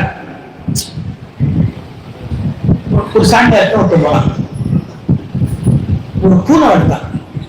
பூனையை கொண்டு போய் சாமியார்ட்ட கொடுத்துட்டு இதுக்கு ஒரு பேர் வச்சு கொடுக்கணும். இந்த மாதிரி சாமியாருக்கு எப்படிலாம் வேலை கொடுக்குறாங்க. பூனை எடுத்துட்டு போய் என்கிட்ட சில பேர் போன் பண்ணி சொல்லுவாங்க, சார் நட்சத்திரப்படி இதுல ஆரம்பிக்கணும், நியூமராலஜி படி கரெக்டா வரணும். எங்க அப்பா பேரு ராமலட்சுமணன், அவங்க அப்பா பேரு சந்தன பூபதி. சரி, இது எல்லாம் அது உள்ள வரணும். சின்ன பேரா இருக்கணும், நியூமராலஜி படி கரெக்டா இருக்கணும், மாடர்னா இருக்கணும். அதாவது என்ன முடிவு பண்ணா இவனை பைத்தியமாக்கி தெருவில் ஓட விடணும். சார் இது எல்லாம் சாத்தியமா? தமிழ் பேர் படி அது ஆரம்பிக்கணுமா? ஆனா அவங்க அப்பன் பேரா அது மாடர்னா இருக்கணுமா, சின்னதா இருக்கணுமா? இதான் சாட்சி இருக்கு. அது மாதிரி சில பேர் பேர் வைங்க அப்படின்பா. உங்களுக்கு ராமாயணம் படிச்சவங்களுக்கு தெரியும், பேர் வைக்கிற அதிகாரம் 2 பேர் தான். யாருக்கு தெரியுங்களா? பெற்ற அப்பா அம்மா, அவங்கள பெற்ற அப்பா அம்மா அவங்களுக்கு உண்டு. அதை விட்டுட்டா குல குருவுக்கு உண்டு. அந்த குல குரு பேர் வைக்கிறான் இல்லையா? இந்த தெருல போறவன் வரவன், ஜீப்ல போறவன் வரவன், அவன் ஆரம்பிச்ச கட்சியே உருப்பட மாட்டேங்குது. இன்னும் அவங்க பிள்ளைக்கு வேற பேர் வச்சுக்காங்கன்னா நிலைமை என்ன கொஞ்சம் யோசிச்சுக்க. அதோட நான் நிறுத்திக்கிறேன். சரி, இங்க இருந்தாலும் இங்கே போயிட்டேன். இந்த பூனைக்கு பேர் வைங்க அப்படின்னா பூனையே சகுனத்தட பூனைக்கு பேர் வைங்க. அந்த சமையல் வெற்றிமார் சார் பூனைக்கு தானே பேரு? ஆமா சார். ஈகோ, ஈகோ ஆணவம், அது கர்வம், நான் நினைப்பு, யான் எனது என்னும் செலுத்திருப்பார். நல்லா இருக்கு பேர், கூப்பிட்டார். என் ஃப்ரெண்டு மணின்னு ஒருத்தர் இருந்தா, எனக்கு அவன மாதிரி ஒரு விசித்திரமான ஃப்ரெண்டே கிடையாது. அவன் வீட்டுல பூனையும் வளர்த்தான், நாயும் வளர்த்தான். நான் போயிருக்கும் போது அவன் திடீர்னு நாயி அப்படின்னு கூப்பிட்டான். பூனை வந்து என்னடான்னு, நான் பூனைக்கு நாயின்னு பேர் வச்சிருக்கேன், நான் பூனை என்ன பேர் வச்சிருக்கேன், அதுக்கு ஒரு வேறுபாடு தெரியட்டும் அப்படின்னு பேர் வச்சிருக்கேன். இதுக்கெல்லாம் வாழ்க்கையில மறக்க முடியாத குணங்கள். இவர் ஈகோன்னு அந்த பூனைக்கு பேர் வச்சு அனுப்பிச்சாரு. இந்த பூனை போயிடுச்சு. ஒரு 7-8 வருஷம் ஒரு கூட இருக்காரு இருந்தாங்கன்னு சொன்னாங்க. சாமி, ஐயோ அந்த பூனையோட பெரிய தலைவலியா இருக்கு சார். இந்த அடிக்கடி லவ் பண்ணுது சார், வெவ்வேறு லவ். அப்புறம் வீட்டுல குட்டி போடுது சாமி, டஜன்றதுனா அது வேற வந்து குட்டி போடு தாங்க முடியல சாமி. நம்மால பெரிய விஷயம் பூனை விட்டுருவாங்க. பாங்க இந்த பெற்றோனாமல்ல இந்த இடத்துல இருந்து கரெக்ட் போய் ஒரு 5 கிலோமீட்டர் தள்ளி மல்லான் பிள்ளை பெற்றாலும் இப்போ ஒரு ஊர்ல இருக்குல்ல, அந்த மாதிரி ஒரு இடத்துக்கு போய் அந்த பூனையை விட்டுட்டு இவன் வீட்டுக்கு வந்தா சார். இவனுக்கு முன்னாடி அது உட்கார்ந்துட்டு பஸ்ல இவனை பார்த்து கேட்குது, ஒய் லேட், ஏன் லேட்டா வந்த? அவன் பொண்டாடி கேட்டா, அது வந்து 1/2 மணி நேரம் ஆகுது, எங்க சுற்றிட்டு வரீங்க, நீங்க சுற்றிட்டு வரீங்க அப்படின்னு. மானத்தையே வாங்கிடும் போல் இருக்க விட்டுட்டான். திரும்பி ஒரு 7-8 மாசம் கழிச்சு மறுபடியும் அந்த சாமியார்ட்ட போய் கேட்டான், சாமி அந்த பூனையால இன்சியா இருக்கு, தெருவில் எல்லாரும் திட்டுறான், எல்லா வீட்டுல போய் பாலை குடிக்குது, என் பேரு கௌரவமே போகுது. நான் உன்னை அப்பயே கொண்டு வர சொன்னேன், விட்ட சாமி வந்துருச்சு, பக்கத்துல விட்டா வராதாடா, தள்ளி விட்டுவாட. உடனே அந்த பூனை எடுத்து நேரா போனா இங்க இருந்து செஞ்சு தாண்டி கொண்டு இந்த பூனையை விட்டு வரலான்ட்டு விட்டுட்டு அப்படியே செஞ்சில ஒரு ஃப்ரெண்டை பார்த்து காட்சாக்கு விட்டு வந்தார். சார் பூனை மட்டும் நீங்க என்ன கொண்டு விட்டா வந்து தெரியுமா உங்களுக்கு? நாய் எஜமானனுக்கு விசுவாசம், பூனை இடத்துக்கு விசுவாசம். திருப்பி வந்து இந்த வந்துச்சு பெரிய அவஸ்தை. 3வது தடவை தாங்க முடியல. இந்த சாமியார்ட்ட போன சொன்னாரு, உன்னை திருத்த முடியாது, ஒரு அடையாளம் தெரிய நேரத்துல விட்டு வருவாங்க, எங்கேயோ நடுக்காட்டுல வந்து விட்டு வந்தா போல வரடா போகுது, போய் விட்டு வந்தான் பாருங்க. தேடி ஓடி ஃபாரஸ்ட்ல போய் கொண்டு விட்டுட்டு அவட விட்டுட்டோம் அப்படி. அப்புறம் இவனுக்கு வழி தெரியும், எப்படி போறது இப்படின்னு தெரியல அப்படின்னு தெரியல, எப்படி போறதுன்னு தெரியாம பரிதாபமா பூனை பார்த்தோம். அது அவங்க கிட்ட சொல்லுச்சு, ஃபாலோ மீ. அது பெர்ஃபெக்ட்டா கூப்பிட்டு. நான் வெறும் ஜோக்குக்கு கதை சொல்லல, நம்முடைய நான்கிற பேசிக் தாட் இருக்குல்ல, அது இல்லைன்னா நமக்கு பைத்தியம் முடிச்சிடும். பைத்தியம் முடிச்சிடும். ஒரு அடையாளம் இல்லாம போயிடும். அதுக்கு பேர் என்ன தெரியுங்களா? Identity crisis. ஐடென்டிட்டி கிரைசிஸ் பேசிக்கலாவே அப்படி இருக்க முடியாது. ஆனா சித்த புருஷர்கள் அதை இழக்கிறார்கள். யாரு? கரூர்ல வாழ்ந்தார்ல சதாசிவ பிரம்மேந்திரர். இங்க சில பேர் வாழ்றாங்கல்ல, இந்த மண்ணிலேயே வாழ்ந்துருக்கிறாங்க சில மகான்கள். அவங்க யாருக்கு தான் யாரு, என்ன ஊரு, ஆனா பொண்ணா, எந்த எதுவுமே தன்னை பத்தி பிரச்சனை இருக்காது. அந்த பிரச்சனை போயிடுச்சுன்னு சொன்னா அவங்களுடைய அந்த நீங்கி போகுது. இது இழந்த மாற்றத்துல என்ன ஆகுது? அவங்களுக்கு அந்த ரியலைசேஷன் ஏற்படுது. யானாகிய என்னை, முதல்ல என்ன, என்னை இழந்த நலம் சொன்னார். கொஸ்டின் என்ன? எப்பா என்னை இழக்கணும் பார்த்து வழி சொல்லி, என்னை இழந்த நலம் சொன்னாள். குருவை பார்த்து கேட்கிறார். குரு முருகப்பெருமான். அந்த குருவை பார்த்து கேட்கிறார். இதுக்கு முருகப்பெருமான் சொன்ன பதில் ரொம்ப டாப். சுமார் சுமார் உலகத்திலேயே கஷ்டமான காரியம் அதுதான். உலகத்திலேயே கஷ்டமான காரியம். ஒரே மாதிரி உட்கார முடியாது, எந்த யோசனையும் இல்லாம இருக்க முடியாது. ஒரு எண்ணத்துக்குள்ள இன்னொரு எண்ணம் ஓடியாந்துகிட்டே இருக்கும், சம்பந்தம் இல்லாம வரும். மனுஷனால ஒரு வினாடி கூட சும்மா இருக்க முடியாது. புத்தருடைய உபதேசங்கள்லயே முதல் விஷயம், யாராவது வந்தா நிறைய கேள்வி கேட்பான்.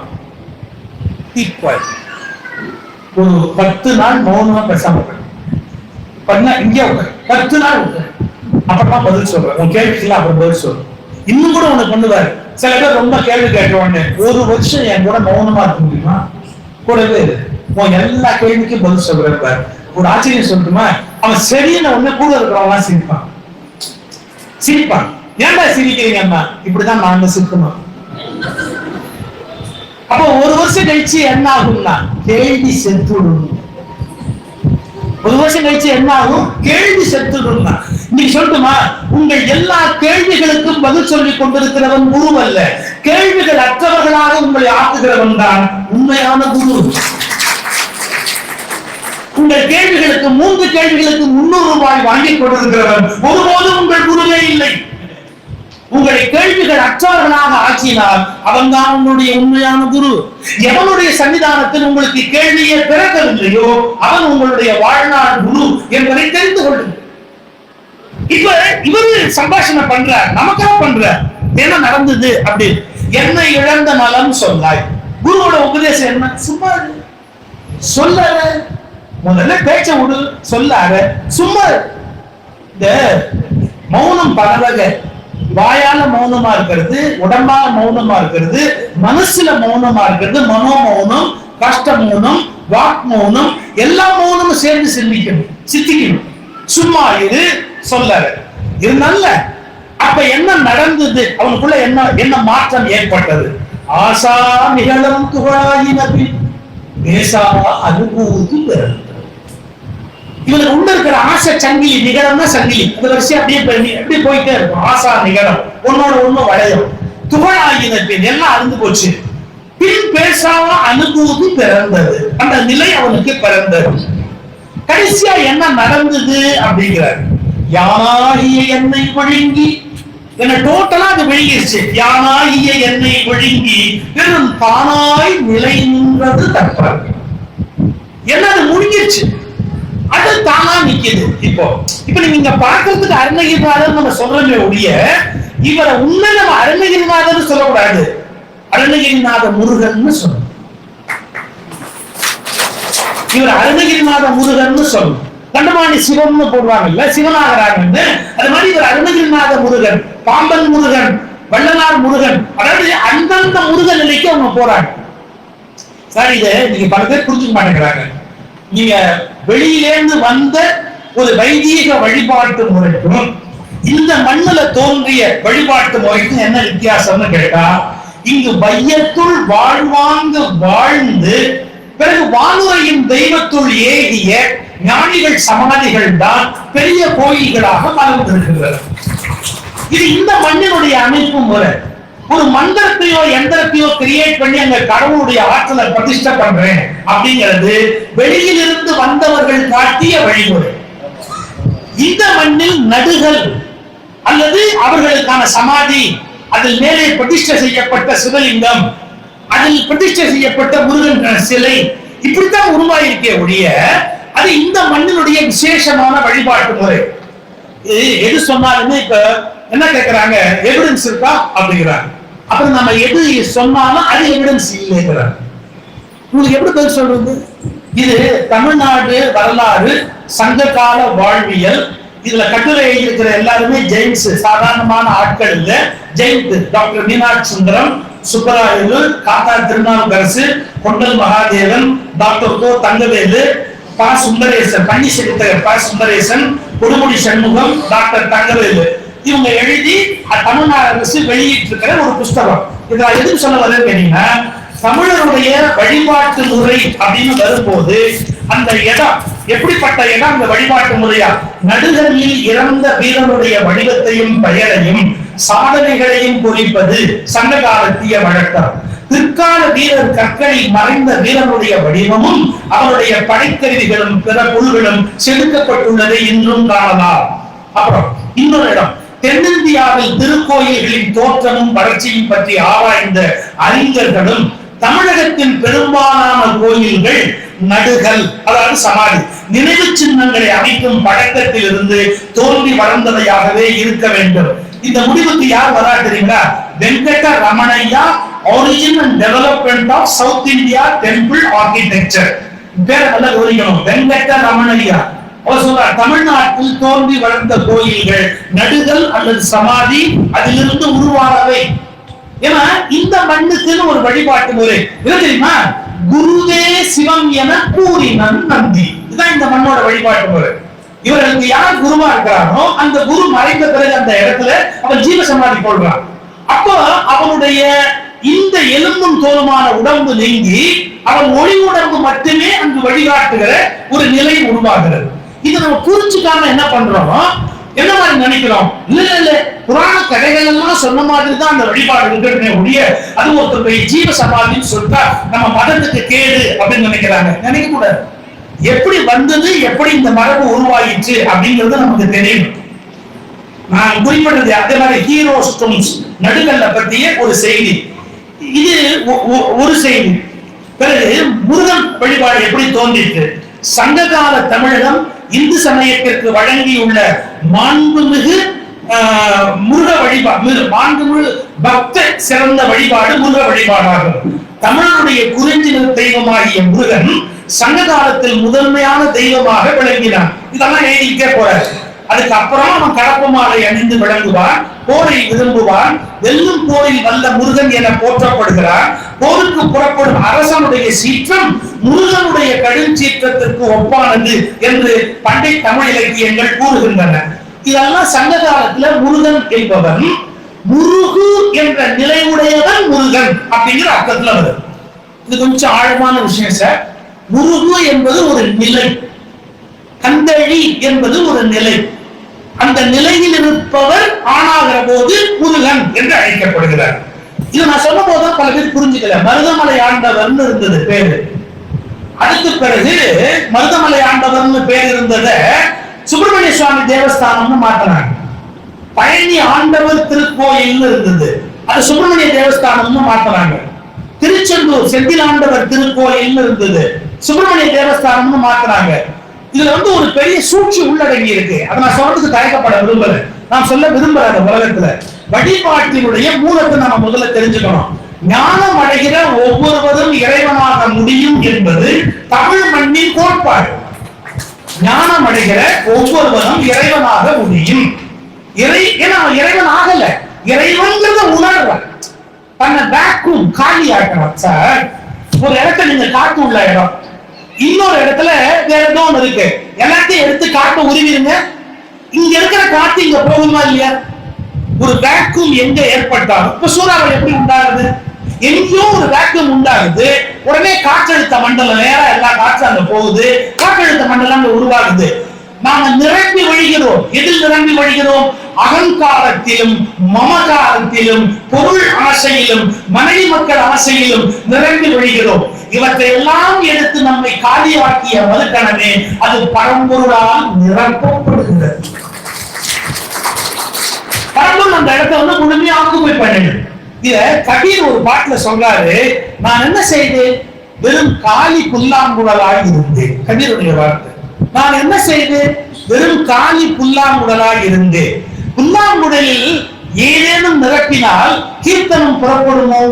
இல்லை. நான் காலியான பிறகு கண்ணன் உதடுகள் கீர்த்தனைகளை நிரப்பின. So I have become empty. நான் காலியான, அவ்வளவுதான். என்ன அப்படியே அந்த இடத்துல இருந்து எடுத்துட்டேன். எடுத்த உடனே என்னாச்சு? கண்ணன் கீர்த்தனைகள் அங்கிருந்து நிரம்ப ஆரம்பிச்சது. சோ நாம காலி பண்றதுக்கு தயாரா இருக்கிறோமா? அரசாங்கம் பங்களாலேயே காலி பண்றதுக்கு நம்ம தயாரா இல்லை. முடிஞ்ச அரசாங்கத்தை வேணா காலி பண்றதுக்கு ரெடியா இருக்கிற அரசாங்கம் பங்களாவை கூட பல பேர் காலி பண்றதுக்கு தயாரா இல்லை. கொஞ்சம் யோசிச்சு பாருங்க. நம்மள அந்த நான் காலியாக ஓஷோ ஒரு வார்த்தை எழுதுவார், உலகத்தில் எத்தனையோ இருந்தாலும் கண்ணன் புல்லாங்குழலை இடையில் செறி இருக்கிறார். ஏன் தெரியுமா? அது எதனாலும் நிரப்பப்படாது, அது காலியானது. எம்டினஸ், இந்த காலித்தன்மை தான் பரமாத்மா நிரம்புவதற்கான வழி அப்படின்னு அருமையா என்ஜாய் பண்ணுவாரு. இப்ப பாருங்க, யானாகிய என்னை விழுங்கி டோட்டலா என்னது அப்சர்வ் பண்ணிச்சு.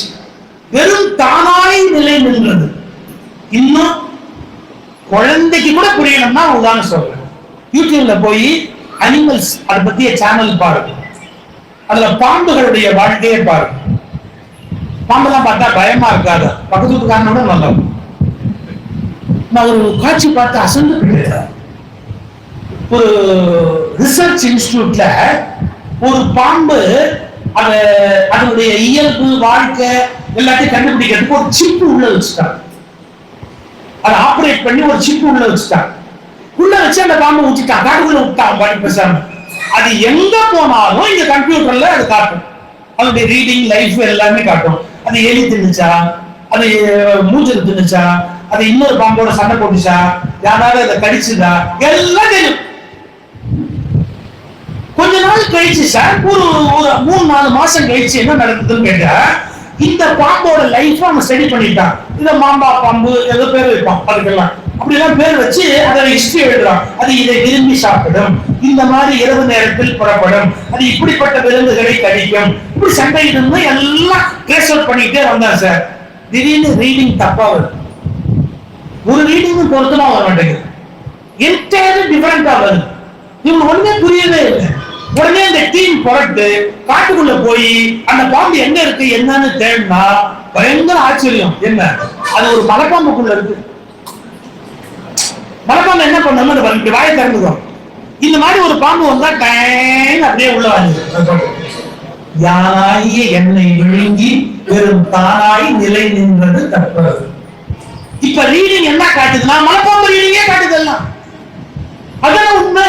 இந்த சிப்பு இதுல இருந்து விஷயத்தை வெளியே அனுப்பல. அது எப்ப மலைப்பாம்பு விழுங்கிருச்சோ மலைப்பாம்போட ஆக்டிவிட்டி, மலைப்பாம்போட உணவு, மலைப்பாம்போட மீட்டிங் எல்லாத்தையும் காட்டிட்டு உட்கார்ந்துருக்கு. அதே மாதிரி நம்மை இறைவன் விழுங்கிய கணத்திலிருந்து நாம் இறைவனாகி இருக்கிறோம். ஏக கோபமாய் நீயும் நானுமாய் இருளும் வகை பரமசுகம். அதுக்கு ஒன்னே ஒண்ணுதான் வேணும். என்ன, எதையும் அடைய வேண்டியதில்லை, எல்லாவற்றையும் இழப்பதற்கு தயாராக. நீங்க என்ன சொல்லி கொடுக்குறாங்க?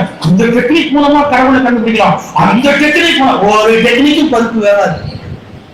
எந்த டெக்னிக் ஒண்ணே ஒண்ணு, எல்லாத்தையும் விட்டுறது, எல்லாத்தையும் விட்டுட்டு காலி பண்றது தான், எல்லாத்தையும் நிறுத்திட்டு டோட்டலா சரண்டர் ஆயிடுறது தான். என்னால ஒண்ணு இல்லப்பா, எல்லாம் ஒண்ணு, நீ பாத்துக்கோ.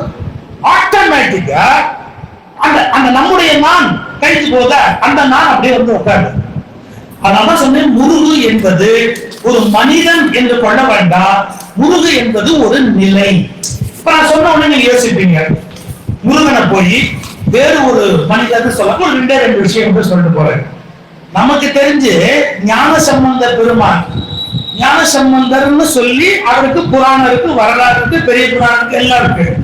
ஆனா நம்ம அருணகிரிநாதர் அச்சாப்புறம் ஒரு எங்க முருகன் தான் ஞானசம்பந்தர் அப்படின்ற. உபய குல தீப துங்க விருது கவி ராஜசிங்க உரை புகழி ஊரில் அன்று இது யாருக்கு பொருந்தும்?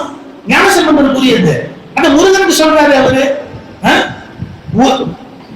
உலகப்பட மேல் படர்ந்த பெரிய பெருமாளரங்கள் உலகளவு மாமகிழ்ந்த மருகோனை அந்த திருப்புகள்ல உபய குல தீப துங்க விருது கவி ராஜசிங்க உரை புகழி ஊரில் அன்று வருவோரே.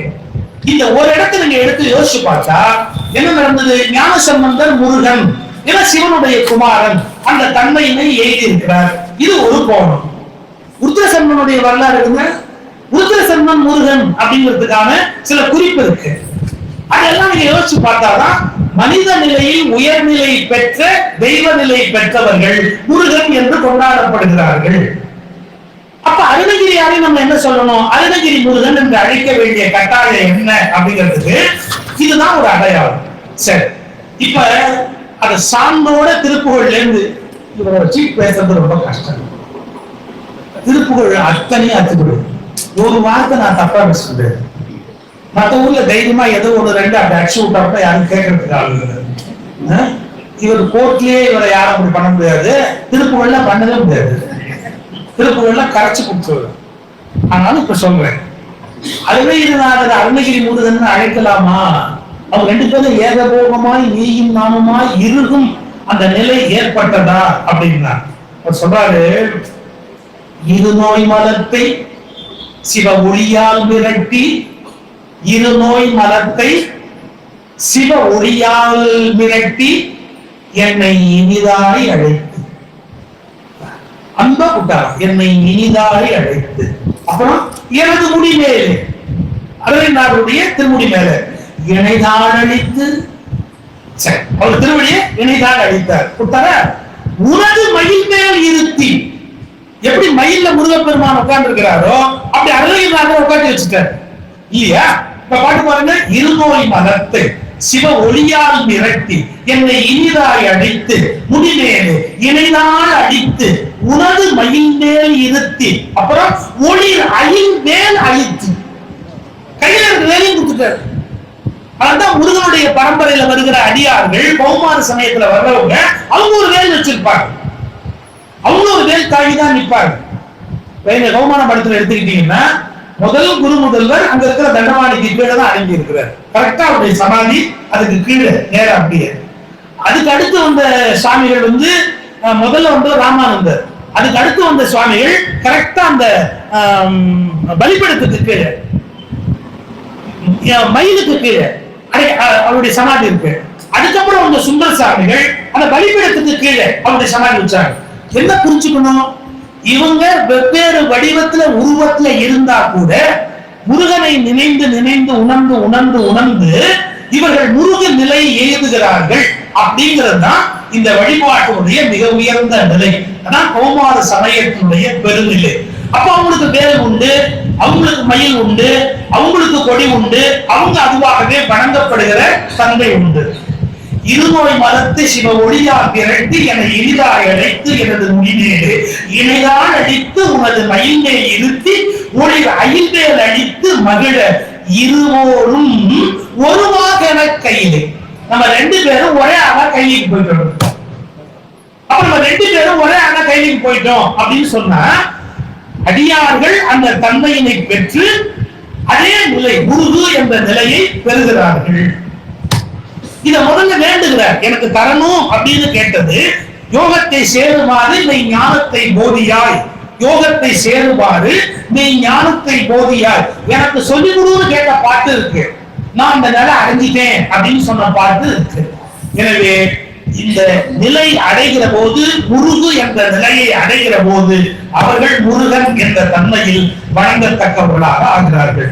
முருகன்னா ஒரே நிலையில வீரம், இளமை, புகழ், செல்வம், அழகு, ஞானம் எல்லாமே முருகங்கிற சொல்லல அடங்கும். சோ எந்த நிலையில வந்து அதை அடைஞ்சாலும் அவங்க முருகனாக நிறைகிறார்.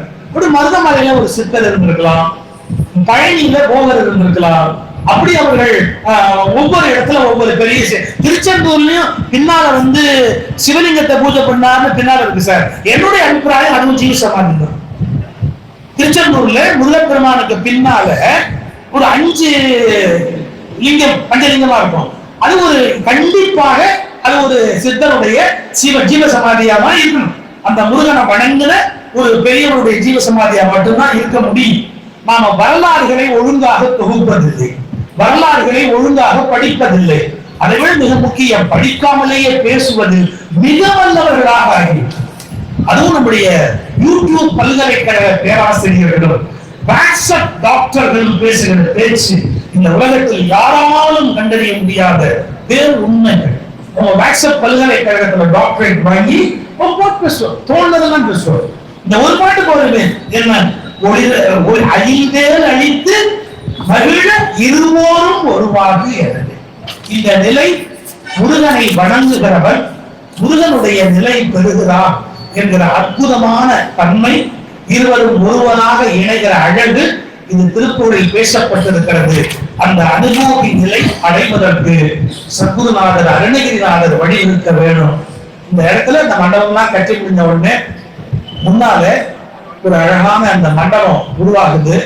அந்த மண்டபத்துல இந்த ஹைதராபாத் மியூசியத்துல ஒரு சிலை இருக்கும், 2 கேரக்டர். இந்த பக்கத்துல ஒரு பெண்ணினுடைய சிலை அப்படி குனிஞ்சு நிற்பார், இந்த பக்கத்துல ஒரு வீரனுடைய சிலை அப்படி சிரிக்கிற மாதிரி இருக்கும். அதே மாதிரி ஒரு சிற்பத்துல இந்த பக்கத்துல பார்த்தா அருணகிரிநாதரா தெரியணும், அந்த பக்கத்துல பார்த்தா முருகப்பெருமானா தெரியணும். அப்படி ஒரு சிற்பத்தை இந்த மணிமண்டபத்துல அமைத்து, நீ வேறு எனாது நான் வேறு எனாது ஏக போகமாய் நீயும் நானுமாய் இருந்தும் வகை பரமாசுகம் அப்படிங்கிற அந்த சிற்பத்தை அந்த குறிச்சு இந்த இடம் இன்னும் அருணகிரியாருடைய கருணையோடு வளர வேண்டும்.